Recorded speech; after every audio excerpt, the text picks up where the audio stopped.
সিটে হেলান দিয়ে শুয়ে আছি আর ভেঙে যাওয়া স্বপ্নগুলো নিয়ে ভাবছি। তখন একজন হঠাৎ বলে উঠল, মামা, ভাড়াটা দেন। তার কথাই আমার ঘোর কাটল। মানুষটি হলো বাসের হেল্পার, ভাড়া নিতে আসছে। তার কথাই মানিব্যাগটা বের করলাম। মামা, ভাড়া কত? 180 টাকা মামা।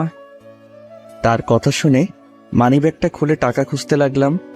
অনেক কষ্টে 122 টাকা বের করলাম। হেল্পার মামা এখনো আমার কাছে দাঁড়িয়ে আছে, আমার ঘটনাগুলো দেখছে। আমি কি বলবো তাকে ভেবে পাচ্ছিলাম না।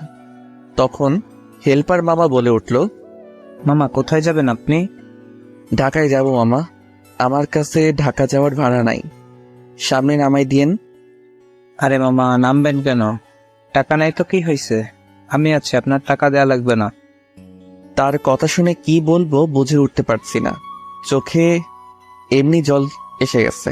এই সাধারণ মামাই বুঝিয়ে দিল মনুষ্যত্ব টাকা দিয়ে কেনা যায় না। কত ধনী মানুষ দেখলাম, অনেক টাকা থাকা সত্ত্বেও বিপদের উপর জুলুম করে, কিন্তু মামাটা সত্যি আলাদা। কি হলো মামা, কথা বলছেন না কেন? তাকে কিছু না বলে জড়িয়ে ধরলাম। আপনি আমার অনেক উপকার করলেন মামা। জীবনে অনেক মানুষকে টাকা দিয়ে সাহায্য করেছি, কিন্তু আজ আমার কাছে টাকা নেই। অনেকের কাছে চাইছিলাম, ও কিন্তু সবাই শুধু অজুহাত দেয়। মানুষ এরকমই মামা, সুসময় অনেক বন্ধু পাওয়া যায়, কিন্তু দুঃসময়ে একজনকেও পাওয়া যায় না। ঠিক বলছেন মামা। আচ্ছা মামা, আপনি বসে থাকেন, আমার আবার অন্য ভাড়া তুলতে হবে। আর শুনেন, আজ ভাড়া নিলাম না বলে কিন্তু পরে দেখা হলে অবশ্যই নিব। মামা, আমার জন্য দোয়া করবেন। অবশ্যই মামা, জীবনে স্বপ্ন পূরণ করো মামা। মামার কথা শুনে মনটা কেমন জানি করে উঠল। এর আগেও একবার ঢাকা গিয়েছিলাম, তখন আমার মনে অনেক স্বপ্ন ছিল, বড় হয়ে ডাক্তার হব। কিন্তু স্বপ্নটা প্রকৃতির লীলা খেলায় ভেঙে গেছে। 4 বছর পর আবার ঢাকায় যাচ্ছি, তবে আজ আমার মনে কোনো স্বপ্ন নেই, শুধু আছে বেঁচে থাকার আপ্রাণ চেষ্টা। হয়তো আর ঢাকা কখনো আসতাম না, কিন্তু পরিবারের বিষয়টার জন্য আবার আসতে হলো। পরিবারের বড় ছেলের বোঝাটাই বেশি বাবার পরে, তাকে আবার বাবা হতে হয়, হোক সেটা ছোট কিংবা বড়। দায়িত্ব তাকে নিতেই হবে, এটাই নিয়ম। তাই আমার বেলায়ও বিপরীত কিছু হয়নি। যখন আমার মনে অনেক স্বপ্ন উড়ে বেড়াচ্ছিল, তখন হঠাৎ এক অজানা ঝড়ে স্বপ্নগুলো সব ভেঙে গেল। অনেক কথা বললাম, এখন যেতে যেতে আমার পরিচয়টা দিয়ে দেই। আমি অভ্র মা বাবার বড় সন্তান, আর একটা ছোট ভাই আছে। বাবা 4 বছর হলো মারা গেছে রোড অ্যাক্সিডেন্টে। এখন বাড়িতে মা আর ছোট ভাই থাকে, তাদের জন্যই আবার ঢাকা যেতে হচ্ছে। প্রায় 2 ঘন্টা পর বিকালের দিকে ঢাকায় পৌঁছে গেলাম। সবাই নেমে যাচ্ছিল, কারণ তাদের একটা গন্তব্যস্থল আছে, কিন্তু আমার নামতে ইচ্ছে করছিল না। মনে হচ্ছিল এখানেই থেকে যাই, কারণ আমার থাকার মতো কোনো গন্তব্যস্থল নেই। কোথায় থাকবো, কি খাবো, এখনো সেভাবে ভেবে ওঠেনি। একটু পর হেল্পার মামা আবার আসলো। কি হলো মামা, নামবেন না?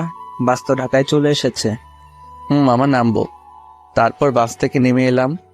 আসলে মামাটা অনেক উপকার করছে, তাই আর কিছু বললাম না। নামার পর হাঁটতে লাগলাম।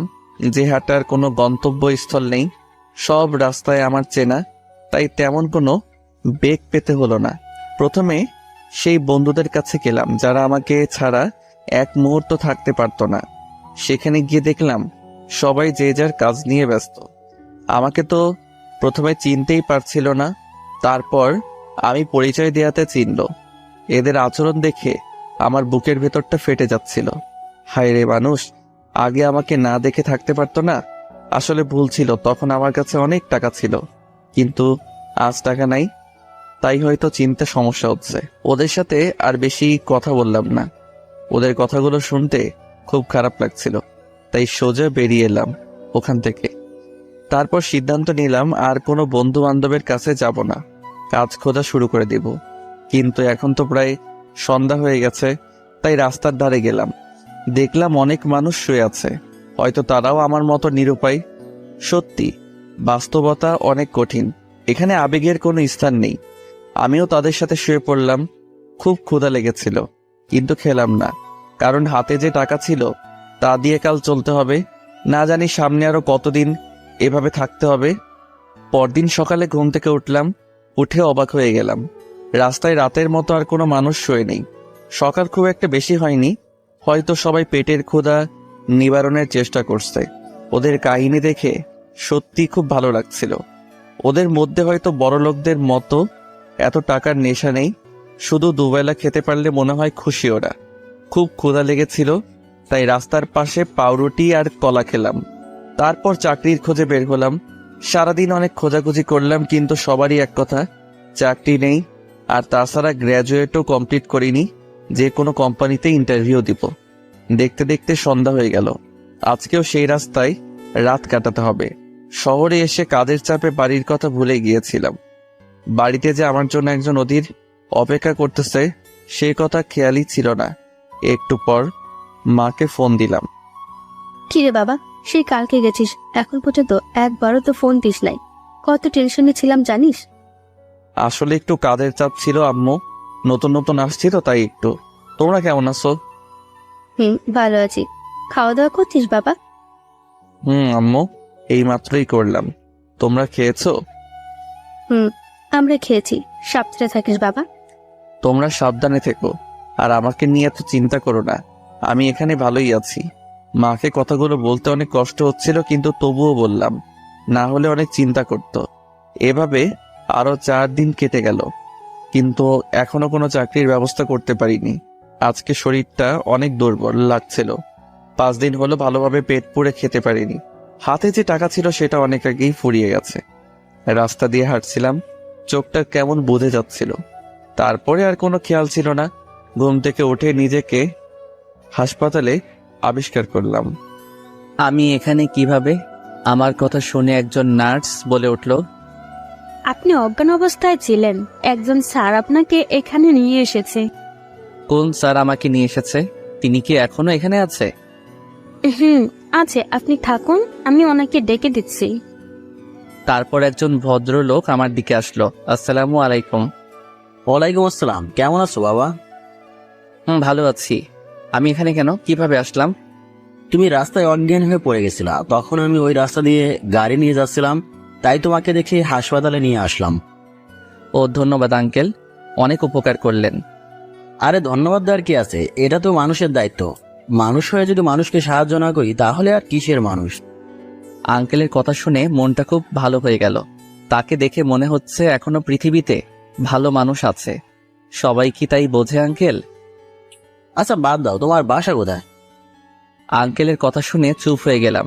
কি বলবো, আমার কোনো থাকার জায়গা নেই। বলেই দেখি ওনাকে, দেখে তো বড়লোকই মনে হচ্ছে। যদি কোনো উপকার করতে পারে এসব ভাবতেছিলাম। হঠাৎ আঙ্কেল আবার বলল, কি হলো, চুপ হয়ে গেলে কেন? আর কি ভাবছো এত? আসলে আঙ্কেল, আমার থাকার কোনো জায়গা নাই।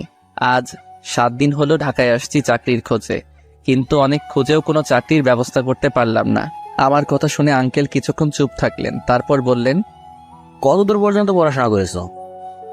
Honours second year. পারিবারিক সমস্যার কারণে গ্র্যাজুয়েট কমপ্লিট করতে পারিনি। ও আচ্ছা, আমি তোমার চাকরির ব্যবস্থা করে দিব, তুমি আগে সুস্থ হয়ে নাও। আঙ্কেলের কথা শুনে আমার বিশ্বাসই হচ্ছিল না। সত্যি বলছেন?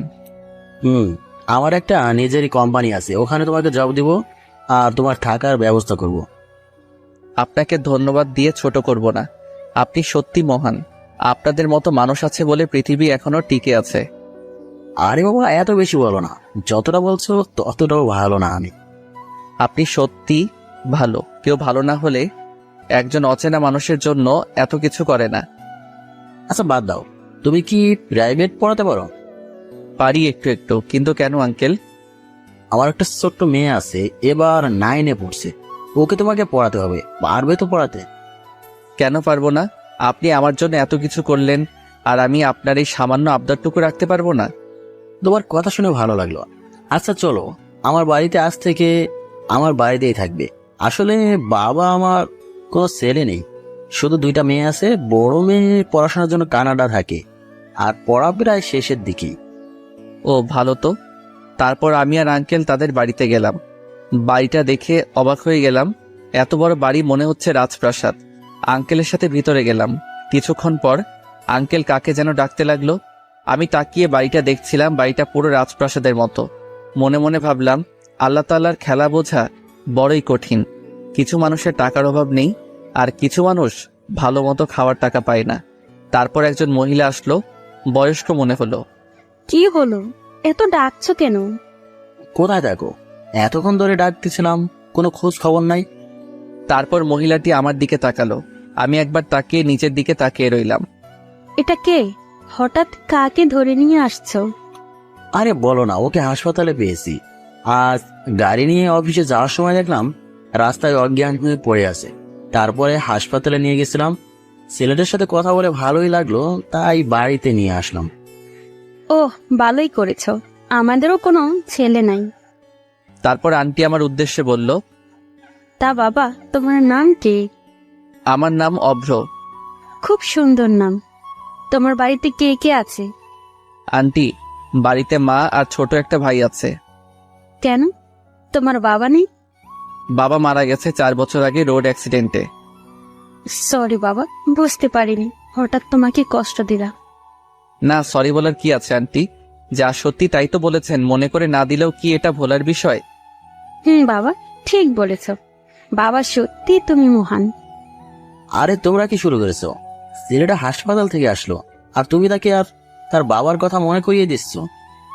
আচ্ছা বাবা, তুমি উপরে চলো, তোমার রুমটা দেখিয়ে দেই। তারপর আন্টির সাথে উপরে গেলাম।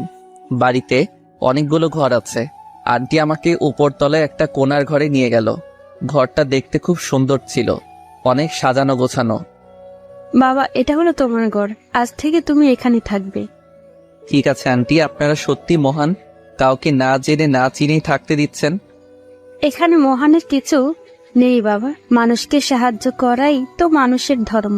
আর তাছাড়া তোমাকে আরো ভালো লেগেছে, আর খুব ভালো ছেলে মনে হয়েছে। দোয়া করবেন আন্টি, আপনাদের বিশ্বাসটুকু যেন রাখতে পারি। অবশ্যই। এখন ফ্রেশ হয়ে নিচে আসো, আমি তোমার জন্য খাবার রেডি করছি। তারপর আন্টি চলে গেল। আমি খাটের উপর গিয়ে বসলাম আর ভাবতে লাগলাম গত 7 দিনের কথাগুলো। কেমন ছিলাম আর কি হয়ে গেলাম। কত স্বপ্ন দেখতাম, একজন বড় ডাক্তার হব, মানুষকে সাহায্য করব, কিন্তু মধ্যবিত্তদের আসলে স্বপ্ন মানায় না, সেটা এখন ভালোই বুঝতে পারি। হঠাৎ আন্টি নিচ থেকে ডাকতে লাগলো খাওয়ার জন্য। তারপর ফ্রেশ হয়ে নিচে খেতে গেলাম, দেখলাম আঙ্কেল বসে আছে। একটু পর খাওয়া শুরু করলাম। তখন আঙ্কেল বলল, আচ্ছা অব্র, তুমি কবে থেকে কাজে জয়েন করতে চাচ্ছ? আপনি যেদিন থেকে বলবেন, আমার কোনো প্রবলেম নেই। আচ্ছা, তাহলে তুমি কালকের দিন পর থেকে কাজে যাবে। এই 2 দিন রেস্ট নাও। ঠিক আছে। তারপর খাওয়া শেষ করে রুমে চলে আসলাম। অনেক ক্লান্ত লাগছিল, 7 দিন হলো ভালোভাবে ঘুমাতে পারিনি। হঠাৎ সেই রাস্তার মানুষগুলোর কথা মনে পড়ল। আমি তো 7 দিন হলো ঘুমাতে পারি না, আর তারা তো সারা জীবনই ঘুমাতে পারে না। এভাবে জীবনটা কাটিয়ে দেয়। সেদিন রাতে সিদ্ধান্ত নিলাম, জীবনে যদি বড় কিছু হতে পারি, এই রাস্তার মানুষগুলোর জন্য কিছু করব। এসব ভাবতে ভাবতে ঘুমিয়ে পড়েছিলাম। সন্ধ্যায় আন্টির ডাকে ঘুম ভাঙে। ঘড়িতে তাকিয়ে দেখলাম 5টা বেজে গেছে। এতক্ষণ ঘুমিয়েছিলাম। তারপর ফ্রেশ হয়ে বাইরে আসলাম, দেখলাম আন্টি রান্না করতেছে। আমাকে দেখে আন্টি বলল, অব্র, ছাদে যাও, ওখানে ভালো লাগবে। আচ্ছা আন্টি। একটু পর ছাদে গেলাম, দেখলাম একটা মেয়ে কার সাথে যেন ফোনে কথা বলছে। হেসে হেসে আমাকে দেখে কথা বলা বন্ধ করে দিল আর বলল, আপনি কে, আর আমাদের বাসায় কি করছেন?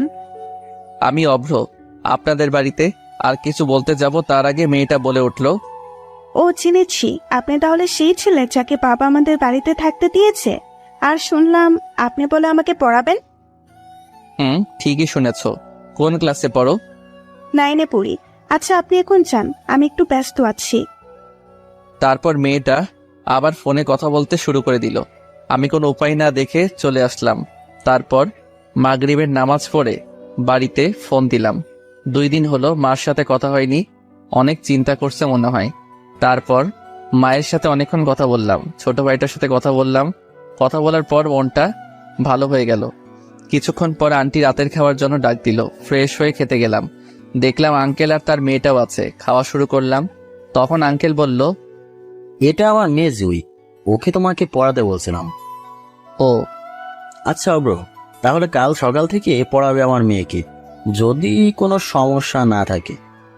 না, আমার আবার কি সমস্যা থাকবে?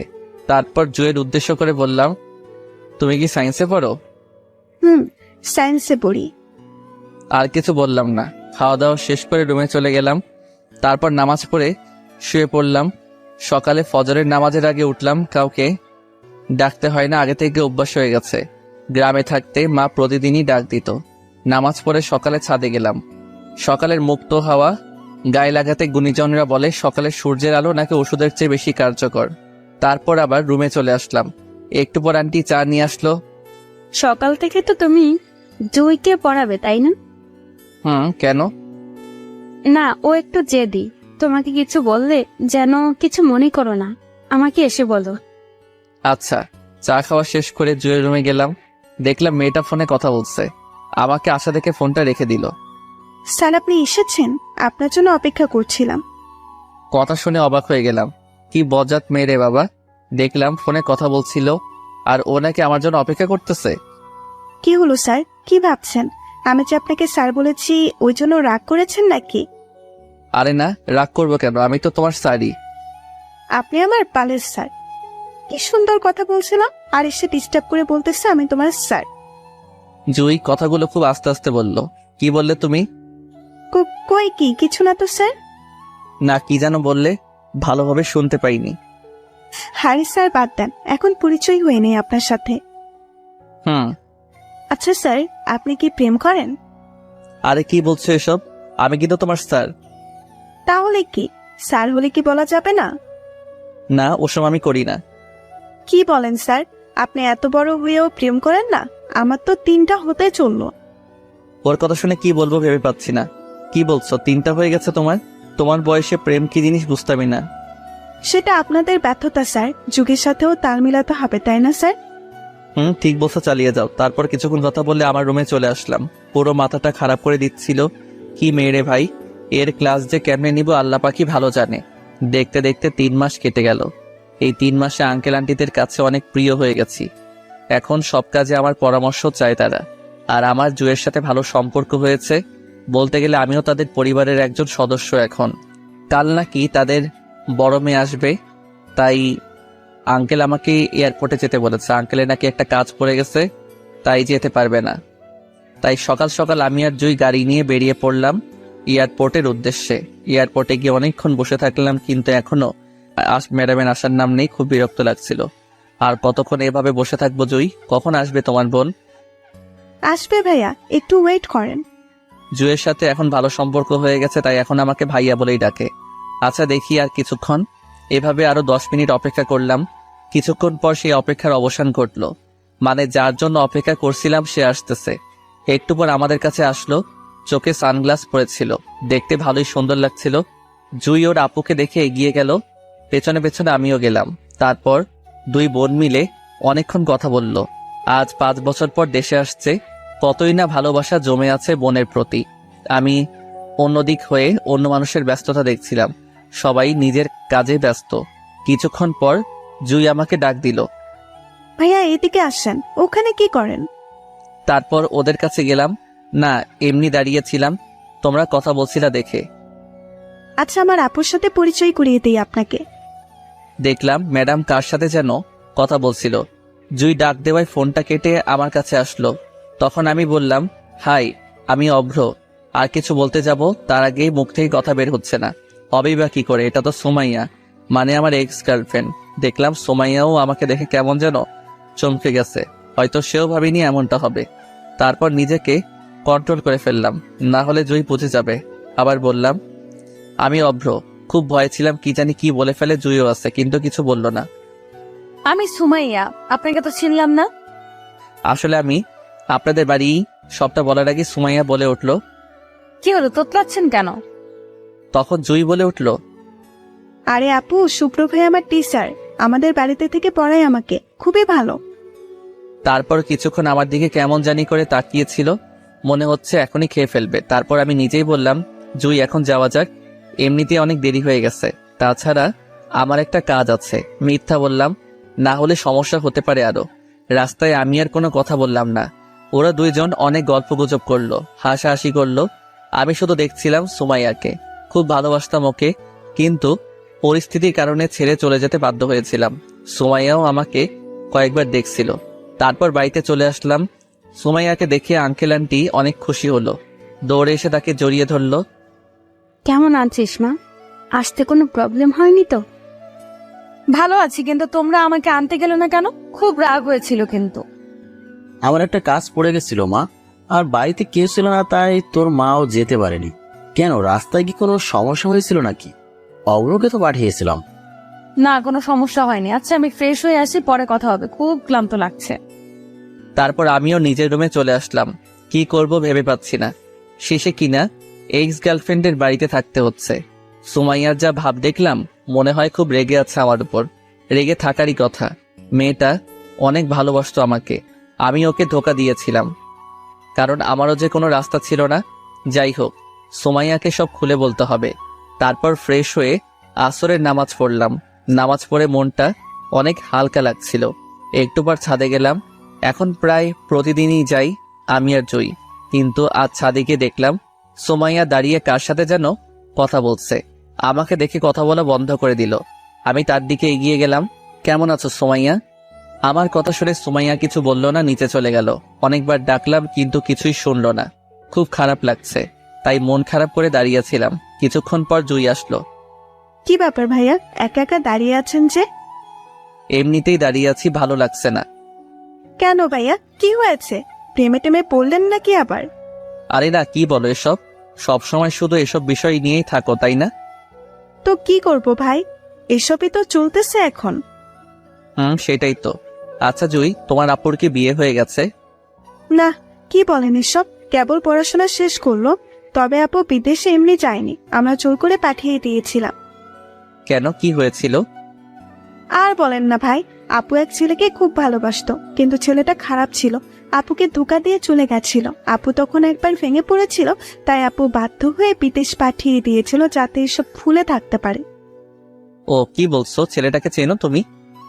না ভাইয়া, তবে চিনলে ছোট হয়েও চর মারতাম। মেয়েদের মন নিয়ে খেলা করে, সেই থেকে আমিও কাউকে ভালোবাসিনি, যদি আপুর মতো হয়। আচ্ছা বাদ দাও, নিচে যাই চলো। তারপর আমি আর জুই নিচে চলে আসলাম। রুমে গিয়ে নামাজ পড়লাম। আজ নিজেকে খুব অপরাধী লাগছিল। সত্যি অনেক খারাপ করেছিলাম সুমাইয়ার সাথে। তারপর কিছুক্ষণ শুয়ে থাকলাম, খুব মাথা ব্যথা করছিল।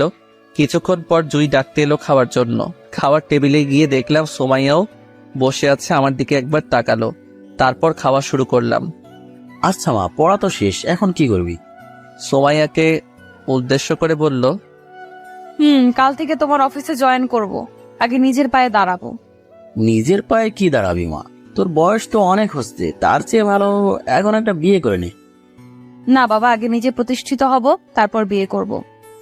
আচ্ছা, যেটা তোর ইচ্ছা, তাহলে কাল থেকে অফিসে জয়েন করছিস? কাল থেকে জয়েন করব। আচ্ছা, তোকে তো পরিচয় করে দেওয়া হয়নি। ও হচ্ছে অব্র, আমাদের বাড়িতেই থাকে। খুব ভালো ছেলে, অফিসের প্রায় সব কাজ ওই করে, এখন অনেক দায়িত্ববান। আমাকে দেখিয়ে আঙ্কেল কথাগুলো বলল। শুনেছি জুয়ের কাছে। আচ্ছা, কাল তাহলে তুই আর অব্র একসাথে অফিসে যাস, আমার একটু আগে যেতে হবে। ঠিক আছে আব্বু। তারপর খাওয়া শেষ করে রুমে আসলাম। কিভাবে সুমাইয়ার কাছে ক্ষমা চাওয়া যায় সেটাই ভাবতেছিলাম। হঠাৎ খেয়াল করলাম তার রুম তো আমার পাশেই। ওর রুমে গিয়ে ক্ষমা চেয়ে আসি, যেই ভাবা সেই কাজ। চলে গেলাম সুমাইয়ার রুমে, দেখলাম ফোন টিপতেছে। আমাকে দেখে দাঁড়িয়ে পড়ল। সুমাইয়া আমাকে দেখে এগিয়ে আসলো আর বলল, আপনি এখানে কেন? সুমাইয়া, আমি তোমাকে কিছু বলতে চাই, প্লিজ শোনো। কি শুনবো? তোমার মতো বেইমানের কাছ থেকে? কি ক্ষতি করেছিলাম আমি, যার জন্য এত কষ্ট দিলে? আমি ইচ্ছা করে এসব করিনি সুমাইয়া, তখন আমার কিছুই করার ছিল না। আমি এসব কিচ্ছু শুনতে চাই না আর। শোন, নেক্সট টাইম যেন আমার ঘরে তোমাকে আসতে না দেখি। আমি আর কিছু বললাম না। কি বা বলবো, আমার কথা তো শুনতেই চাচ্ছে না।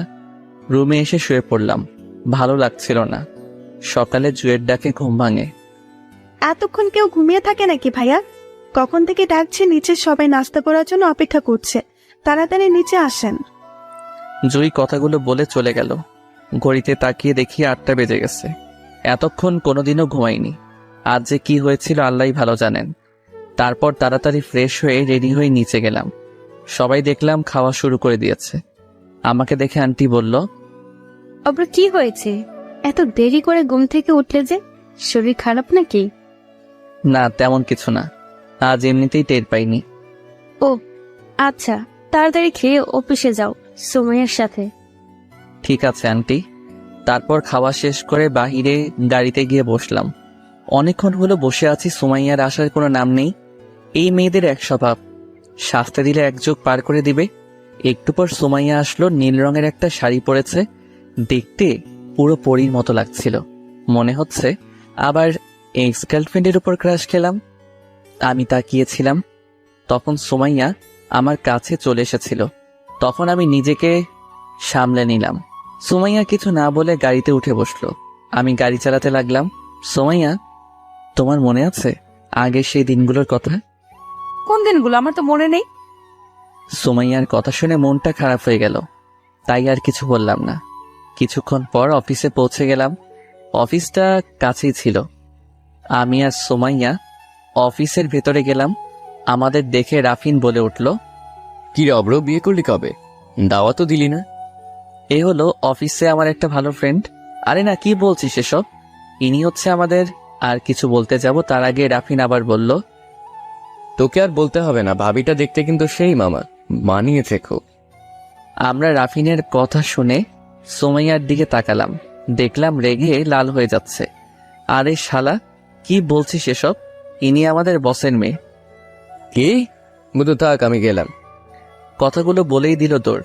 আমি সুমাইয়াকে কিছু বলতে যাব তার আগেই সুমাইয়া হনহন করে চলে গেল তার বাবার কেবিনের দিকে। আমি তো ভয় পেয়ে গেছিলাম, আঙ্কেলকে সব বলে দেয় নাকি, দিলে তো আমি শেষ। তাই সুমাইয়ার পেছন পেছন আমিও গেলাম। সুমাইয়া আঙ্কেলের রুমে ঢুকেই চেঁচামেচি শুরু করে দিল।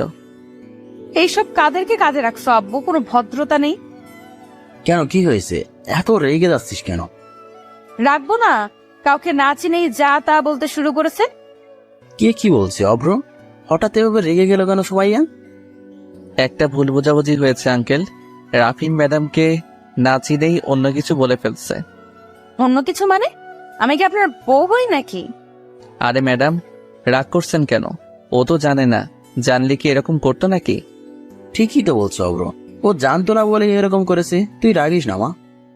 আচ্ছা, এবারের মতো মাফ করে দিলাম, নেক্সট টাইম হলে কিন্তু মাফ দেব না। আমার দিকে তাকিয়ে কথাগুলো বলছিল সুমাইয়া। মনে হচ্ছে কাজটা আমি করছি। আচ্ছা, এখন এসব বাদ দে, চল তোকে সবার সাথে পরিচয় করিয়ে দিই। তারপর আঙ্কেল অফিসের সবাইকে ডেকে সুমাইয়ার সাথে পরিচয় করে দিল। কাল থেকে নাকি সুমাইয়াই বসের চেয়ারে বসবে, আঙ্কেল আর আসবে না। আমার তো আঙ্কেলের কথা শুনে ভয়টা আরো বেড়ে গেল। কি যে হবে অফিসে আল্লাহই ভালো জানে। সুমাইয়াকে ভুলটা ভাঙাতেই হবে, না হলে আমাকে শেষ করে ফেলবে। এইসব বলে আঙ্কেল চলে গেল। তখন সুমাইয়া সবাইকে বলল, এতদিন আব্বু কি করেছে জানি না, তবে আমার নিয়মটা আলাদা। আমার কাছে নিয়মটাই বড় কিছু। কেউ যদি নিয়ম ভঙ্গ করে আমি কিন্তু তাকে ছেড়ে দেব না। তো সবাই বি কেয়ারফুল। সুমাইয়ার কথা শুনে সবার প্রায় গলা শুকিয়ে যাবার অবস্থা। আঙ্কেল এতটা কঠোর ছিলেন না, কিন্তু সুমাইয়া হঠাৎ এমন কঠোর হবে আমি এটা ভাবতে পারিনি। তখন সুমাইয়া আবার বলল, অব্র সাহেব, আপনি আগে অফিসের কি পদে ছিলেন জানি না, তবে আজ থেকে আপনি আমার পার্সোনাল সেক্রেটারি। সুমাইয়ার কথা শুনে সবাই আমার দিকে ফ্যাল করে তাকিয়ে আছে। তাকিয়ে থাকারই কথা, কারণ এর আগে আমি অফিসের ম্যানেজার ছিলাম, কাজটা ভালোই পারছিলাম। তাই আঙ্কেল খুশি হয়ে দায়িত্বটা দিয়েছিল। ম্যাডাম, আমি তো এর আগে অফিসের ম্যানেজার ছিলাম। তাতে কি? তাছাড়া আপনার ম্যানেজার হওয়ার কোনো যোগ্যতা নেই, তাই আপনি যেটার যোগ্য সেই পদটাই দিলাম আপনাকে। এটা কেমন কথা ম্যাডাম? যোগ্যতা না থাকলে কি স্যার এমনি এমনি দিয়েছে? আমি তো আগেই বলেছি, এর আগে যা হয়েছে সব ভুলে যান। এখন আমি যা বলবো তাই হবে। আমি আর কিছু বললাম না। তারপর সুমাইয়া সবার সাথে আরো অনেক কথাই বলল এবং কথা শেষ করে, এখন সবাই যে যার মতো নিজের কাজে যান। অব্র সাহেব, আপনি এখন আমার সাথে আসেন, এক জায়গায় যেতে হবে। কোথায় ম্যাডাম? সেটা কি আপনাকে বলতে হবে নাকি? ভুলে যায় না, আমি আপনার বস। বালের বস তুমি। 5 বছর আগে আমার পথা ছাড়া উঠতে বসতে না, এখন আসছে বস হইতে। কি হলো, দাঁড়িয়ে আছেন কেন? আসেন আমার সাথে। বাহিরে গিয়ে দেখলাম সুমাইয়া ড্রাইভারের সাথে কি যেন কথা বলছিল। একটু পর ড্রাইভার চলে গেল, আমি কিছুই বুঝলাম না। কি ব্যাপার ম্যাডাম, ড্রাইভার চলে গেল কেন? আজ থেকে গাড়ি তুমি চালাবা, তাই ড্রাইভারকে চলে যেতে বললাম। কি আমি কি ড্রাইভার নাকি যে গাড়ি চালাবো? আগে ছিলে না, কিন্তু এখন থেকে ড্রাইভারই তুমি। সো কথা না বলে গাড়ি চালাও। আমি আর কিছু বললাম না। সুমাইয়া এত খারাপ ব্যবহার করছে কেন কিছুই বুঝতেছি না। গাড়ি চালানো শুরু করলাম। আমার সাথে কি এরকম করা ঠিক হচ্ছে? কিরকম স্যার? আমি তো কিছুই করিনি। সুমাইয়া প্লিজ এরকম করো না, বোঝার চেষ্টা করো। কি বুঝবো? হ্যাঁ, বুঝতে হবে এখন তোমাকে। আমাকে যে কষ্টগুলো দিয়েছিল, এখন হারে হারে সব শোধ তুলবো। ঠিক আছে, আমি আর কিছু বলবো না, তোমার যেটা ইচ্ছা সেটাই করো। এই তো গুড বয়। কিছুক্ষণ পর সুমাইয়া একটা রেস্টুরেন্টের সামনে দাঁড়াতে বললো, এখানে কি করবে? সেটা তোমাকে বলতে আমি ইচ্ছুক নই। এখন চলো ভেতরে। আমি কেন যাব? আমি বলছি তাই যাবে, ভুলে যেও না আমি তোমার। পুরো কথা বলতে না দিয়ে আমি বললাম, আর বলতে হবে না, বুঝে গেছি, এখন চলেন। তারপর রেস্টুরেন্টের ভেতরে গেলাম। ভেতরে গিয়ে সুমাইয়া যা করলো সেটা দেখার জন্য আমি মোটেও প্রস্তুত ছিলাম না। আমার পায়ের নিচের মাটি সরে যেতে লাগছিল। দেখলাম সুমাইয়া এক বিদেশি ধরারে জড়াইয়া ধরছে। এটা দেখে খুব রাগ হচ্ছিল। আমি ভেবেছিলাম হয়তো সুমাইয়া এখন আমাকে ভালোবাসে, কিন্তু আমার ধারণা ভুল ছিল। সুমাইয়া আর ওই ছেলে কিছুক্ষণ কথা বললো, তারপর সুমাইয়া আমাকে ডাক দিল। ওদের কাছে গেলাম। অব্র, এ হচ্ছে পিটার। আমি যখন আমেরিকাতে থাকতাম তখন ওর সাথে পরিচয় হয়েছিল। ছেলেটা খুব ভালো। ও তা আমাকে কি করতে হবে? তেমন কিছুই না, ওই পিটারকে খুব ভালোবাসি। তুমি বাবা মাকে একটু বোঝাবে, পারবে না? কি আমি পারবো না ওসব। তাছাড়া তুমি ওই বিদেশির বাচ্চাকে বিয়ে করবে কেন? আমি তো আছি। কি? তোমাকে হাসালে আমায়। একবার বিশ্বাস করে বিদেশ যেতে হয়েছিল, হ্যাঁ, আবার বিশ্বাস যদি করি তাহলে তো উপরেই যেতে হবে। এমন করো না প্লিজ, আমি তখন সত্যি নিরুপায় ছিলাম। আরে বাদ দাও ওসব কথা। তুমি পারবে নাকি তাই বলো। আমি পারবো না ওসব। তুমি আমার অফিসের বস, বাড়ির কিন্তু না। সো আমাকে জোর করতে পারবে না। ঠিক আছে, না বললে তবে বিয়ের দায়িত্বটা তোমাকেই নিতে হবে কিন্তু। সেটা পরে দেখা যাবে, আগে বিয়েটা ঠিক হোক। আচ্ছা, তুমি পিটারের সাথে কিছুক্ষণ কথা বলো, আমি বাইরে থেকে আসছি। ঠিক আছে যাও, আমি দেখতেছি তোমার পিটার কেমন ছেলে। ওর সাথে যেন খারাপ ব্যবহার করো না। তারপর আমি পিটারের কাছে গেলাম। Hi Peter. Hello, how are you? তুমি কেমন আছো? ভালোর মাইরে বাপ, তুই বলে সুমাইয়াকে বিয়ে করবি? What are you talking now? I can not understand. আপনি এখন কি কথা বলছেন? আমি এটা বুঝতে পারিনি। ও আমি তো ভুলে গেছিলাম, তুই আবার বাংলা পারিস না। তখন সুমাইয়া চলে আসলো। অব্র, কেমন লাগছে পিটারকে? হ্যাঁ সেই ভালো। এসব আবইল্লারে কই পাও? কি বললা তুমি? তোমার চেয়ে ভালো আছে পিটার। আমার বিশ্বাসও ও তোমার মতো ধোকা দিয়ে চলে যাবে না। সুমাইয়ার কথা শুনে আমি আর কিছু বললাম না। কিছুক্ষণ পর আবার অফিসে চলে আসলাম। রাস্তায় আর কোনো কথা বললাম না। অফিসে গিয়ে কাজ করতেছিলাম, এমন সময় রাফিন আসলো। কি বন্ধু, কেমন কাজ হচ্ছে? নতুন ম্যাডাম বলে খুব কড়া। তুই কোথায় ছিলি কালকে? তোকে তো দেখলাম না। আমি বাড়ি চলে গিয়েছিলাম। ম্যাডামকে যে সব বলেছিলাম, আমি তো মনে করেছিলাম চাকরিটা চলে যাবে। আরে না রে, সুমাইয়া এরকম না।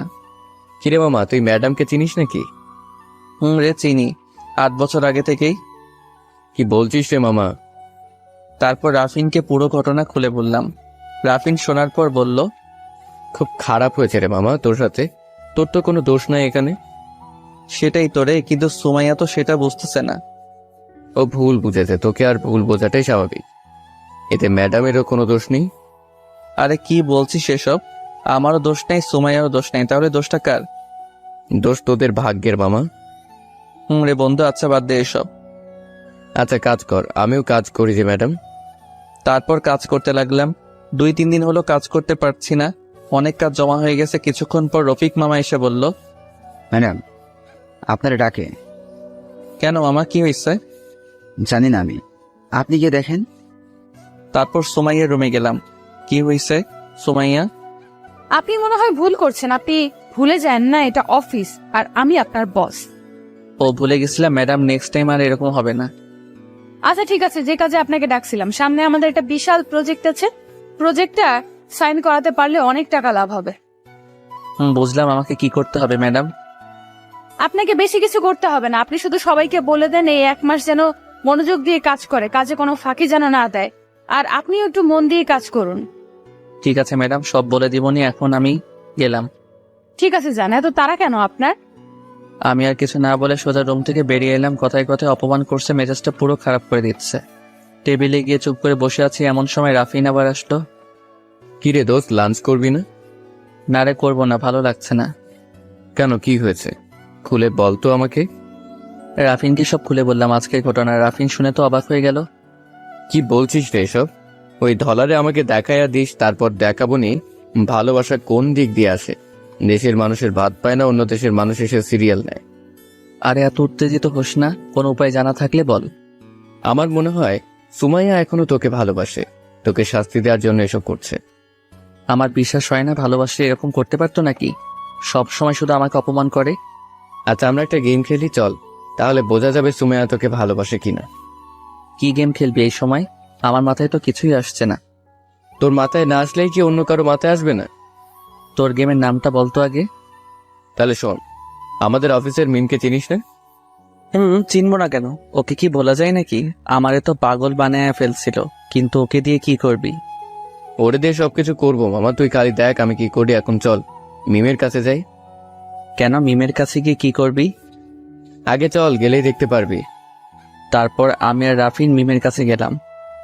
হাই, কেমন আছো মিম? আমি ভালো আছি, কিন্তু আমি স্বপ্ন দেখছি না তো? দিনের বেলায় কিসের স্বপ্ন দেখতেছো আবার? না মানে, অভ্র ভাই আজ আমার কাছে আসছে তো তাই। কেন আসতে পারে না নাকি অব্র তোমার কাছে? আমি তো সারা জীবনের জন্য চাই, কিন্তু অভ্র ভাই তো শোনে না। রাফিন, আমার কিন্তু রাগ হচ্ছে, আমি গেলাম। আরে রাগিস না, দরকারটা তো তোরই। দরকার বলেই ওর এসব কথা সহ্য করতে হবে নাকি? আর একটু সহ্য কর না। ঠিক আছে, যা করবি তাড়াতাড়ি কর। তারপর রাফিন মিমকে আবার বলতে শুরু করলো।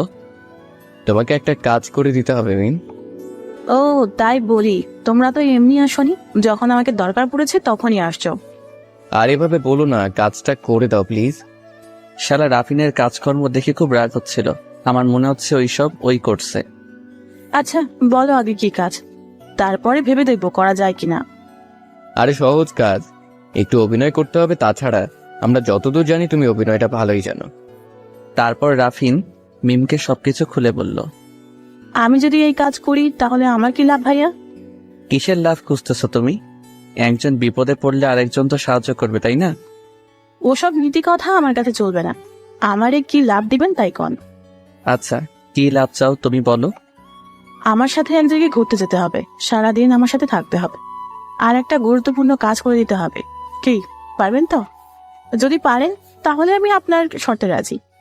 কি সারাদিন ঘুরতে হবে মানে? অন্য কোনো কথা বলো, এটা আমার পক্ষে পসিবল না। তাহলে আপনারা এখন আসতে পারেন, আমি আপনাদের কাজ করব না।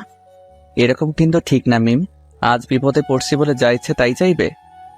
কি চাইলাম এমন? সামান্য একটা দিনই তো চাইছি, সারা জীবন তো আর থাকতে চায় নাই। আচ্ছা ঠিক আছে, তোমার শর্তে আমি রাজি, কিন্তু অভিনয়টা একটু ভালোভাবে করবে, কিন্তু বিশেষ করে ম্যাডামের সামনে। সেটা আপনাকে বলতে হবে না ভাইয়া, আপনি খালি দেখে যান আমি কি করি। আচ্ছা ঠিক আছে, আমরা তাহলে আসি। কাল থেকে তোমার অভিনয়টা শুরু করবে, কেমন? ওকে ভাইয়া। তারপর আমি আর রাফিল চলে আসলাম নিজেদের কেবিনে। কিছুক্ষণ পর রফিক মামা আবার ডেকে গেল। সুমাইয়া নাকি আবার ডাকছে, মেজাজটা পুরো খারাপ করে দিচ্ছে।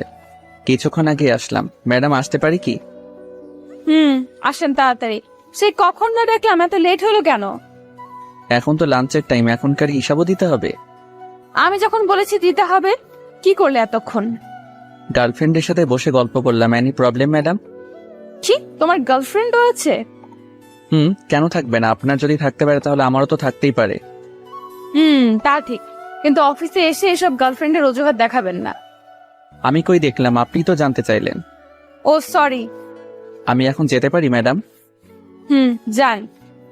আসার সময় দেখলাম সুমাইয়ার চোখ দুটো কেমন জানি লাল হয়ে গেছে। কিছুই বুঝলাম না, তাহলে কি রাফিনের কথাই সত্যি নাকি? সুমাইয়া এখন আমাকে ভালোবাসে? যদি ভালোবাসতো তাহলে সেদিন ওভাবে ওই ধলারে জড়িয়ে ধরলো কেন? এসব ভাবতে ভাবতে রাফিন আসলো। আরে কি ভাবছিস এত? এক্সের প্রেমে পড়ে গেলি নাকি আবার?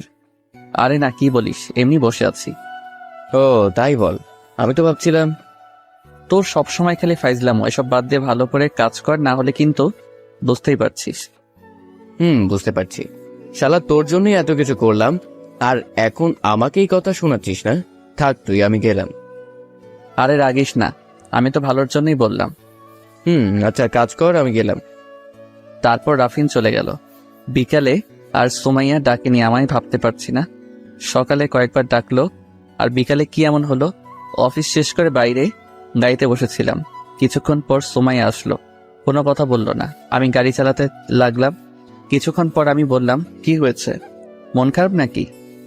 না, মন খারাপ হবে কেন, এমনি ভালো লাগছে না।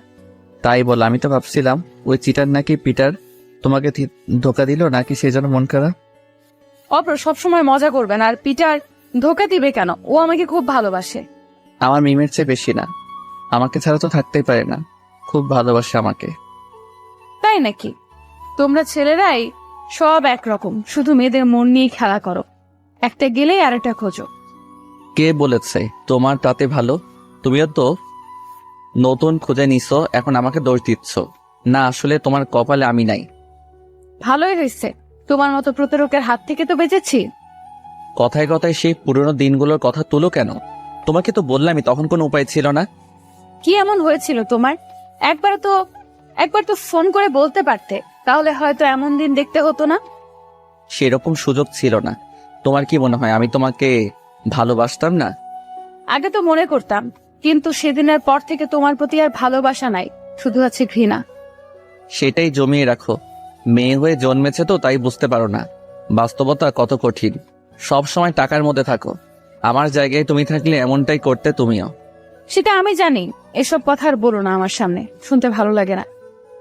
আমি আর কিছু বললাম না। কিছুক্ষণ পর বাড়িতে চলে আসলাম। বাড়ির কথা খুব মনে পড়ছিল। 2 দিন হলো মায়ের সাথে কথা হয় না। আমি ইচ্ছা করেই বলি না কথা, বললে আরো বেশি খারাপ লাগে। মাকে ফোন দিলাম। কেমন আছো আম্মু? ভালো বাবা, তুই কেমন আছোস? আমিও ভালো আছি। বাপ্পি কেমন আছে? বাপ্পি, ও ভালো আছে। বাবা, একটা কথা বলতাম। বলো, এভাবে বলছো কেন? কিছু টাকা লাগতো, কয়দিন হলো বাপ্পির শরীরটা ভালো না, তাই একটু ডাক্তারের কাছে যেতে চাচ্ছিলাম। টাকা লাগবে, ভালো কথা আগে বলবে না? এসব কথা কেউ গোপনে রাখে নাকি? বলিনি। তোর মা শেষের দিকে টাকা আছে কিনা। অত কিছু তোমাকে ভাবতে হবে না, যখন টাকা লাগবে তখনই বলবে। আচ্ছা, কত টাকা লাগবে? 2000 টাকা দিলেই হবে। ঠিক আছে, কাল সকালে পাঠিয়ে দিব। ভালো থেকো আম্মু, রাখি। তুইও ভালো থাকিস।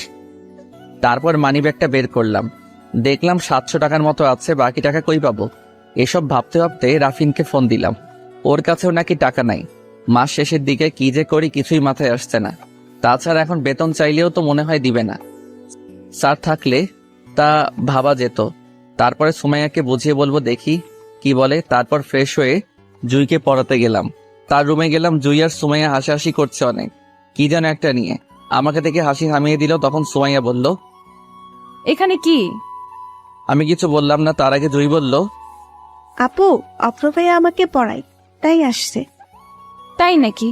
আচ্ছা দেখি তাহলে তোর স্যার কেমন পড়াশোনা পারে। সুমাইয়ার কথা শুনে খুব রাগ হলো। এই যে ম্যাডাম, আমি কি পারি না পারি সেটা আপনার দেখতে হবে না। জুয়ের যদি ভালো না লাগে তাহলে আর পড়াতে আসবো না। আপনি বিদেশে পড়ছেন, হয়তো অনেক কিছু জানেন, কিন্তু আমি অত কিছু জানি না। আরে স্যার রাগেন কেন? আমি তো মজা করে বলছি, আপনি দেখছি মজা বোঝেন না। জুই, তোমার বোনকে যেতে বলো, পড়া দেরি হয়ে যাচ্ছে। জয়কে বলতে হবে না, আমি চলে যাচ্ছি। কথাগুলো বলতে বলতে চলে গেল। জুইকে কিছুক্ষণ পড়ালাম, তারপর আবার রুমে চলে গেলাম। যাওয়ার সময় দেখলাম সুমাইয়া ফোনে কি যেন করছে। একটু পর আন্টি খাওয়ার জন্য ডাকলো। সবাই আসলো, কিন্তু সুমাইয়া কেন জানি আসলো না। আন্টি অনেক ডাকলো, কিন্তু তবুও আসলো না। হয়তো তখন আমার কথায় রাগ করেছে, অনেক বেশি বলে ফেলেছিলাম। রুমে গিয়ে ক্ষমা চেয়ে নেব। খাওয়া শেষ করে ছাদে গেলাম। মনটা কেমন জানি ভারী ভারী লাগছিল। একা একাই দাঁড়িয়েছিলাম। কিছুক্ষণ পর সুমাইয়া আসলো। এই সময় তুমি এখানে, কি ব্যাপার? মানে কোন সময়? ছাদে আসতে আবার সময় লাগে নাকি? সেটাই তো। খেতে গেলে না কেন? সেটা কি তোমাকে বলতে হবে? তুমি আমার কে? এখন হয়তো কেউ না, আগে তো ছিলাম নাকি? সে আগের অধিকারে না হয় বলতেছি। আগের অধিকার? তুমি নিজেকে কি মনে করো? বাস্তবতা কি সহজ? তোমার জন্য কি করি নাই? তুমি যখন যা বলতে তাই শুনতাম। তোমার কথা যতটা শুনতাম, আমার নিজের বাবা মার কথাও ততটা শুনতাম না। ঠিক আছে, আর অধিকার ফলাতে আসবো না। তবে প্লিজ আমার জন্য আর নিজেকে কষ্ট দিও না। তোমার জন্য নিজেকে কষ্ট দেব মানে? তুমি কি বোঝাতে চাচ্ছ ভালো করে বলো তো। আমি জানি সুমাইয়া, তুমি এখনো আমাকে ভালোবাসো, এটা তোমার চোখ দেখলেই বোঝা যায়। কি পাগল নাকি আমি? মানুষ ভুলতে একবারই করে নাকি? তাহলে আমি হয়তো সেই ভুল আর দ্বিতীয়বার করব না। তুই পাগল না সেটা আমি জানি, কিন্তু তুমি যে আমাকে এখনো ভালোবাসো না সেটা হাজারবার বললে বিশ্বাস করবো না। তুমি বিশ্বাস করলেই কি আর না করলেই কি, আসলে সত্যি বলতে তোমার মতো ছেলেকে ভালোবাসা যায় না। তখন হয়তো বুঝতে পারিনি, এখন এরকম হয়েছে। ঠিকই বলেছ, আমার মতো ছেলেকে সত্যি ভালোবাসা যায় না, কারণ আমি যে মধ্যবিত্ত পরিবারের বড় ছেলে। আরে তুমি যখন এখানে বসে কষ্ট পেতে আমার জন্য, তখন আমি কি কষ্ট পেতাম না? আমি তোমাকে ভালোবাসিনি, কি মনে হয় তোমার? কষ্ট শুধু তুই পেয়েছো, ছেলেরা কষ্ট পায় না? পাবে বা কি করে? তোমাদের তো পরিবার নিয়ে চিন্তা করতে হয় না। এখন খাচ্ছো বাবার বাড়িতে, তারপর বাবা আবার ভালো ছেলে দেখে বিয়ে দিয়ে দিবে, তখন আবার খাবে স্বামীর বাড়িতে। কিন্তু আমাদের বিষয়টা আলাদা।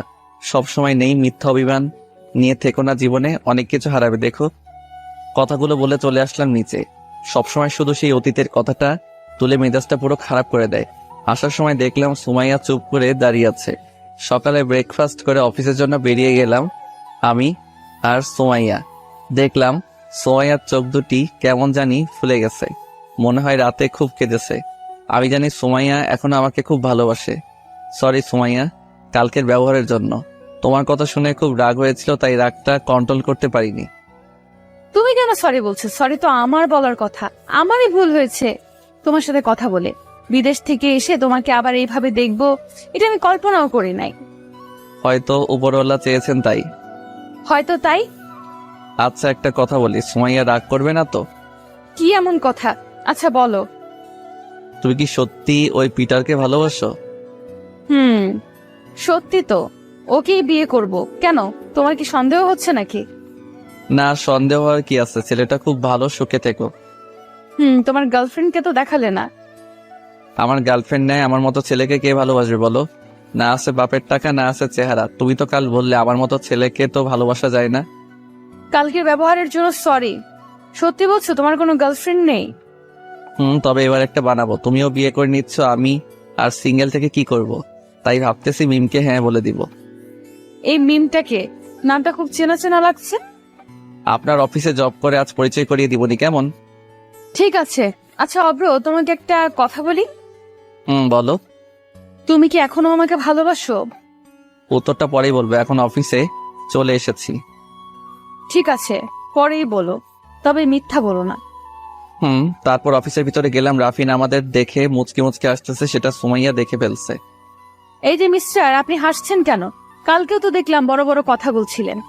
ম্যাডাম আমার ভুল হয়ে গেছে, আর এরকম হবে না, প্লিজ আমার চাকরিটা কেড়ে নিয়েন না। রাফিনের মুখটা এখন দেখার মতো হয়েছে, পুরা বাংলার পাঁচের মতো।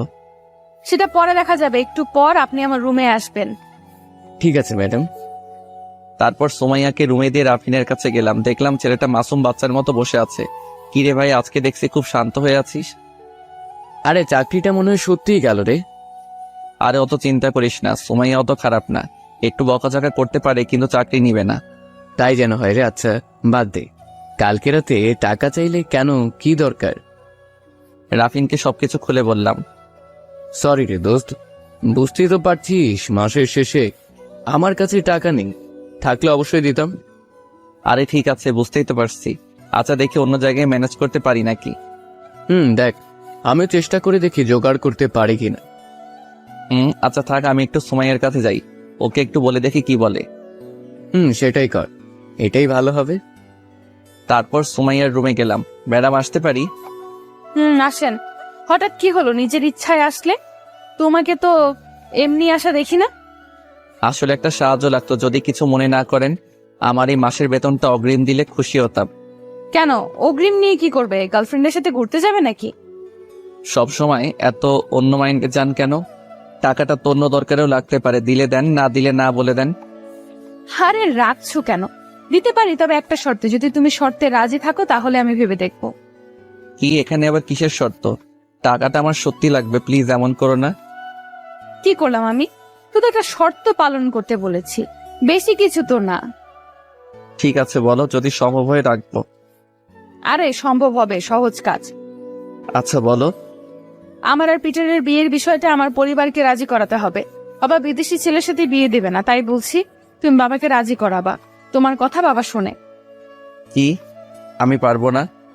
ঠিক আছে, টাকাও তাহলে নেওয়া লাগবে না, তুমি এখন আসতে পারো। আরে সুমাইয়া, টাকাটা সত্যি লাগবে, অন্য কোনো শর্ত দাও। এটা কিভাবে সম্ভব বলো? এক্স গার্লফ্রেন্ডের বিয়ে ঠিক করে দিতে হবে, এটা শুনলে সবাই হাসবে। কে কি করবে জানি না, যদি রাজি থাকো তাহলে যত টাকা লাগে দেব। আচ্ছা, আমি রাজি, এখন টাকাটা দাও। টাকা খুব দরকার হয় রাজি হয়ে গেলাম। কি মেয়েরে বাবা, এভাবে কি কেউ প্রতিশোধ নেয় নাকি? নিজের বিয়ে এক্স বয়ফ্রেন্ডকে দিয়ে সাজাচ্ছে। এই তো গুড বয়, আমি ম্যানেজারকে বলে দেব যত টাকা লাগে নিয়ে নিও ওখান থেকে। অত লাগবে না, পরের মাসের বেতনটা দিলেই হবে। আচ্ছা তাই নিও। তাহলে কাজটা কবে করছো? কোন কাজ? কি কে বলি বললাম আর এখনই ভুলে যাচ্ছ? ও, ওই কথা বলি নাই, বলবো নি এক সময়। বুঝলাম না, তোমার সামনে এত ভালো ভালো ছেলে থাকতে তুমি কেন যে ওই ডলারে বিয়ে করতে চাচ্ছ বুঝতেছি না। তোমার বুঝতে হবে না, আর ভালো ছেলে কই? একবার তো এইসব ভালো ছেলেরা পছন্দ করছিলাম, বিনিময়ে কি পেয়েছি তা তো তুমি ভালোভাবেই জানো। ঠিক আছে, আর বলা লাগবে না, আমি এখন যাই। তারপরে সুমাইয়ার রুম থেকে বেরিয়ে আসলাম। সুমাইয়ার কথাগুলো শুনে খুব খারাপ লাগছিল। তাহলে সত্যি কি সুমাইয়া আর আমাকে ভালোবাসে না? আর বাসবেই বা কি করে? খুব অন্যায় করেছিলাম ওর সাথে। আমি আর বসে থাকবো না, আমিও প্রেম করব মিমের সাথে। মেয়েটাও খারাপ না, দেখতে শুনতে ভালোই, কিন্তু প্রস্তাব দিলে কি রাজি হবে? এসব ভাবতেছিলাম, তখন মিম আসলো। কি হয়েছে সোনা? টেনশনে আছো মনে হচ্ছে। কে সোনা? কেন সোনা, ভুলে গেলে নাকি? কাল না বললে তুমি আমার বয়ফ্রেন্ড, আর আজকে কি সব বলছো? বয়ফ্রেন্ড বলতে বলেছি তোমাকে, কি সোনা বলতে বলেছে নাকি? তা আমার উপাও তো ডাকতে পারতে। আরে তুমি তো কিছুই বোঝো না। সোনা বাবু না বললে কি কেউ বিশ্বাস করবে তোমার আর আমার মধ্যে রিলেশন আছে? তাছাড়া ম্যাডামকে তো বিশ্বাস করাতে হবে নাকি?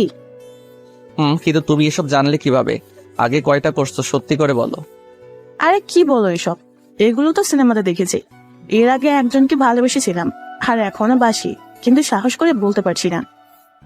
তাই নাকি? তাকে সেই ছেলেটা আমাকে কি বলা যাবে? না, বলা যাবে না, পরে বলবো তোমাকে। আচ্ছা এসব বাদ দাও, কি করছো এখন? আমি তো বসে আছি, কিন্তু মিম তুমি হঠাৎ আমাকে তুমি তুমি করে বলছো কেন? আগে তো আপনি করে বলতে। ওটাও সিনেমাতে দেখেছি, তুমি তুমি করলে নাকি প্রেমটা জমে যায়। সবকিছু দেখছি সিনেমাতেই, দেখছো, বাস্তবে কিছুই দেখোনি। দেখছি, অনেক কিছুই দেখছি। তোমার নাকি টাকা লাগবে, কোনো সমস্যা হয়েছিল নাকি? ম্যানেজ হয়ে গেছে, কিন্তু আমার টাকা লাগবে সেটা তুমি কিভাবে জানলা? তোমাকে তো বলিনি। রাফিন ভাইয়া বলেছে তোমার ভাইয়ের নাকি শরীর অসুস্থ। আমাকে বলতে পারতে, আমার কাছে তো টাকা ছিল। না, তোমাকে বলে টেনশন দিতে চাইনি, তাছাড়া এমনি ম্যানেজ হয়ে গেছে। টেনশন মানে? তার মানে তুমি আমাকে বন্ধু ভাবো না? রাখছো কেন? বন্ধু ভাবি। আচ্ছা, এরপরে কোনো কিছু লাগলে তোমাকে বলবো। আচ্ছা ঠিক আছে, এখন তাহলে কাজ করো। আমি তোমাকে তুমি করে বলার কিছু মনে করছো না তো? না, কি মনে করব? তুমি করেই বলো। ঠিক আছে, ধন্যবাদ। লাঞ্চ কিন্তু একসাথে খাবো, রেডি থেকো। আচ্ছা, মুচকি এসে বললাম। মেয়েটা সত্যি অবাক করার মতো। এই কয়েক মিনিটে একটা ভালো লাগা কাজ করছে, সহজ সরল একটা মেয়ে। তারপর কাজ করতে লাগলাম। এর মধ্যে একবার সুমাইয়া ডেকেছিল। এই সুমাইয়ের বিষয়টা বুঝি না, এমনি এমনি ডাকে কোন কাজ ছাড়াই। লাঞ্চের সময় মিম জোর করে ক্যান্টিনে নিয়ে গেল, গিয়ে দেখলাম সুমাইয়াও আছে সেখানে। আমরা গিয়ে সুমাইয়ার কাছেই বসলাম। সুমাইয়া আমাদের দেখে কিছুক্ষণ অবাক হয়ে তাকিয়ে থাকলো। কি হলো ম্যাডাম, তাকিয়ে আছেন কেন? না কিছু না, এটাই তোমার গার্লফ্রেন্ড মিম। ঠিক ধরছেন। পছন্দ হয়নি আপনার? খুব সুন্দরভাবে সংসার করো। আচ্ছা তোমরা থাকো, আমি গেলাম, আমার একটা জরুরি কল পড়ে গেছে। কিছুই বুঝলাম না। একটু আগে হাসি খুশি ছিল, হঠাৎ কি হলো? দেখলাম নিমিষে মনটা খারাপ হয়ে গেল। তখন মিম বলে উঠলো, আমি শিওর সুমাইয়া এখনো তোমাকে ভালোবাসে। ভালো না বাসলে কখনোই এভাবে উঠে যেত না। আরে বাদ দাও, এমনি হয়তো উঠে গেছে। ও আর আমাকে ভালোবাসে না। ভালোবাসলে ওর বিয়ের দায়িত্ব আমাকে দিত না। কি? ওর বিয়ে মানে? আর দায়িত্বই বা কিসের, বুঝলাম না। তারপর মিমকে সবকিছু খুলে বললাম। কি বলছো এটা? কি বলছো? এটা তো পুরা হাস্যকর কাহিনী। আমার মতে ঠিকই করছে, ভালোবেসে ছেড়ে দাও। রাগ হচ্ছে কিন্তু। তোমাকে আনলাম সমস্যা সমাধানের জন্য, আর তুমি উল্টো সুমাইয়ার পক্ষ নিচ্ছ। আচ্ছা বাবা, সরি, ভুল হয়ে গেছে। আমি কিন্তু একটা জিনিস বুঝতেছি না, সুমাইয়া কি তাহলে তোমাকে ভালোবাসে না, নাকি প্রতিশোধ নেওয়ার জন্য এমন করছে? কি জানি, আমিও তো সেটা বুঝতেছি না। সেই জন্যই তো তোমাকে বলতেছি। আচ্ছা দেখা যাক সামনে। ও যদি তোমাকে সত্যিই এখনো ভালোবাসে, তাহলে আমার সাথে দেখলে সহ্য করতে পারবে না। কারণ কোনো মেয়েই স্বামী আর বয়ফ্রেন্ডের ভাগ অন্য কাউকে দিতে চায় না। লাঞ্চ শেষ করে কাজ করতে লাগলাম, কিন্তু অবাক করার বিষয়, সন্ধ্যা পর্যন্ত একবারও সুমাইয়ার ডাকেনি আমায়। বিষয়টা আমিও বুঝলাম না। সন্ধ্যার পরে অফিস ছুটি হয়ে গেল, সবাই সবার মতো চলে গেল। যাওয়ার সময় মিম কিছুক্ষণ কথা বলল। অনেকক্ষণ গাড়ির কাছে দাঁড়িয়েছিলাম, কিন্তু সুমাইয়ার আসার কোনো নাম নেই। কি হয়েছে আল্লাহ ভালো জানে। এই মেয়েদের বিষয়টা বুঝি না, কখন রাগে কখন আসে বোঝা মুশকিল। কিছুক্ষণ পর অপেক্ষার অবসান ঘটিয়ে সুমাইয়া আসলো। কি ব্যাপার, এত দেরি হলো কেন? কোনো কিছু না বলে গাড়িতে উঠলো, আমিও আর কিছু না বলে গাড়ি চালাতে শুরু করলাম। একটু পর আমি বলতে শুরু করলাম, কিছু কি হয়েছে? এইভাবে মন খারাপ করে আছো কেন? আমাকে বলতে পারো, সম্ভব হলে সমাধান করার চেষ্টা করব। না, কিছু হয়নি। আচ্ছা অব্র, তোমাকে একটা কথা বলি। বলো। কিছুক্ষণ চুপ থাকার পর বলল, আচ্ছা থাক, অন্য একদিন বলবো। তখন টাকা কিসের জন্য চাইলে? কথা ঘুরাচ্ছ কেন? যা বলো সরাসরি বলো, পরে কিন্তু সময় পাবে না। আমার কথা শুনে সুমাইয়া কিছুক্ষণ অবাক হয়ে আমার দিকে তাকিয়েছিল। তার চোখটা দেখে মনে হচ্ছে আমাকে কিছু যেন বলতে চাচ্ছে, কিন্তু কিসের ভয়ে যেন বলছে না। বললাম তো পরে বলবো, বাদ দাও। আমি যে প্রশ্নটা করলাম সেটার উত্তর দাও। ঠিক আছে, তোমার ইচ্ছা। টাকাটা বাড়িতে দেয়া লাগবে। ছোট ভাইয়ের নাকি শরীর খারাপ, তাই হাসপাতালে নিবে। মাসের শেষ, আমার কাছে টাকা ছিল না, তাই অগ্রিম বেতন চাইলাম। কি বলছো? এরকম একটা সিরিয়াস বিষয় নিয়ে আমি তোমার সাথে মজা করলাম? সরি অব্র। আরে সরি বলার কি আছে? তুমি তো জানতে না। বাদ দাও, যা হয়ে গেছে তা ভেবে লাভ নাই। আচ্ছা অব্র, আমরা কি এখন বন্ধু হতে পারি না? সুমাইয়ার কথা শুনে অবাক হয়ে গেলাম। বন্ধু হবে? আবার মায়াতে জড়াতে যাচ্ছ, কি লাভ তাতে? আমি চাই না আমার জন্য কেউ কষ্ট পাক। তার মানে তুমি বন্ধু হতে চাচ্ছ না, এটাই তো? আরে তেমন কিছু না। তোমার কি সত্যি আমাকে কিছুই বলার নাই সুমাইয়া? ভেবে বলো কিন্তু। আমার কথা শুনে সুমাইয়া আমার দিকে অনেকক্ষণ তাকিয়েছিল। তার চোখ দেখে মনে হচ্ছে অনেক কথা বলতে চাইছে, কিন্তু কিসের ভয় যেন বলতে পারছে না। কি হলো বলো? কি বলবো? বলতে তো অনেক কিছুই চাই, কিন্তু সেটা শোনার যোগ্যতা তো তুমি হারিয়ে ফেলেছো। আচ্ছা ঠিক আছে, আর কোনোদিন বলবো না। হয়তো আমার ধারণা ভুল ছিল। তুমি বললে না আমরা কি বন্ধু হতে পারি না? আমরা তো বন্ধু হয়ে থাকতেই পারি, পুরোনো সবকিছু ভুলে। আমি তো বলতেই চাই, কিন্তু তুমি তো বারবার মনে করিয়ে দাও। ঠিক আছে, আর মনে করিয়ে দেব না। এখন তাহলে আমরা আবার বন্ধু। তাহলে আমার সাথে যেন আর খারাপ ব্যবহার না করো। সব সময় তো শুধুই অপমান করো।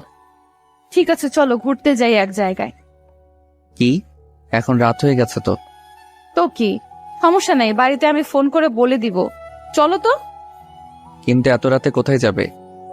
আরে চলো, আগে গেলেই দেখতে পারবে। তুমি এখন ড্রাইভিং সিট থেকে নামো। কেন? ড্রাইভিং সিট থেকে নামলে গাড়ি চালাবে কে? কেন, আমি কি পারি না নাকি? তাই নাকি? তুমিও গাড়ি চালাতে পারো? আগে জানতাম না তো। আমিও পারি। আমেরিকাতে শিখতে হয়েছিল। তুমি এখন নামো। তারপর সুমাইয়া গাড়ি চালাতে লাগলো। আমিও পাশের সিটে ছিলাম। রাতে গাড়ির হেডলাইটের লাল আলোতে সুমাইয়াকে খুব সুন্দর লাগছিল। মনে হচ্ছিল হারিয়ে যাই এক নতুন জগতে। কত আনন্দ করতাম আগের দিনগুলোতে, দুজন দুজনকে ছাড়া থাকতেই পারতাম না। কত হাসি ঠাট্টা রাগ অভিমান সব মিলিয়ে আনন্দময় সময় পার করতাম। খুব মিস করছি সেই দিনগুলো। কি ব্যাপার অভ্র, কোনো কথা বলছো না যে? কি ভাবছো এত? না কিছু না। জানো সুমাইয়া, আগের দিনগুলোর কথা খুব মনে পড়ছে। খুব মিস করতেছি। আবারও পুরাতন কথা তুলছো? সব ভুলে এখন আমরা নতুন বন্ধু। ও আমি তো ভুলেই গেছিলাম। আচ্ছা সরি। সরি বলতে হবে না, বন্ধুত্বের মাঝে কোনো সরি নেই। কিছুক্ষণ পর সুমাইয়া গাড়ি থামালো। কি হলো, গাড়ি থামালে কেন? চলে এসেছে আমাদের গন্তব্যে, তাই গাড়ি থামালাম। নামো এখন। এত তাড়াতাড়ি চলে আসলে? নামো এখন তাড়াতাড়ি। গাড়ি থেকে নেমে অবাক হয়ে গেলাম। এটা তো আমার আর সুমাইয়ার পছন্দের জায়গা। আগে প্রতিদিনই এখানে আসতাম, এত হাসি ঠাট্টা করতাম এখানে, একসাথে বসে ফুচকা খেতাম, রাতে দুজন দুজনের হাত ধরে হাঁটতাম। কিন্তু কিছুই বুঝলাম না সুমাইয়া আমাকে এখানে নিয়ে আসলো কেন? কি বোঝাতে চাচ্ছে ও? কি ব্যাপার সুমাইয়া, কোথায় নিয়ে আসলে তুমি? কেন তোমার ভালো লাগেনি? আগে না বলতে অনেক ভালো লাগে তোমার এই জায়গা, কিন্তু আজ এমন কথা বলছো কেন? আমি সেটা বলিনি সোমাইয়া, অনেকদিন হলো এখানে আসা হয় না, সময় পাইনি। ও, তবে আমি প্রতিদিন এখানে আসতাম। যখন বিদেশে গেছিলাম খুব মিস করতাম এই জায়গাগুলো, জায়গার মানুষগুলোকে। বিদেশ থেকে আসার পরেও প্রতিদিন আসতাম, তবে আগের মতো আর ভালো লাগে না এখানে আসতে। কেন ভালো লাগবে না কেন? এমনি, বাদ দাও, চলো একটু ঘুরে আসি। চলো। তারপর দুজন হাঁটতে লাগলাম সেই মায়া জড়ানো রাস্তা দিয়ে। সত্যি বলতে অনেক ভালো লাগছিল। আমি কখনো ভাবিনি এমন দিন আবার আসবে আমার জীবনে। অব্র, একটা কথা বলি। বলো।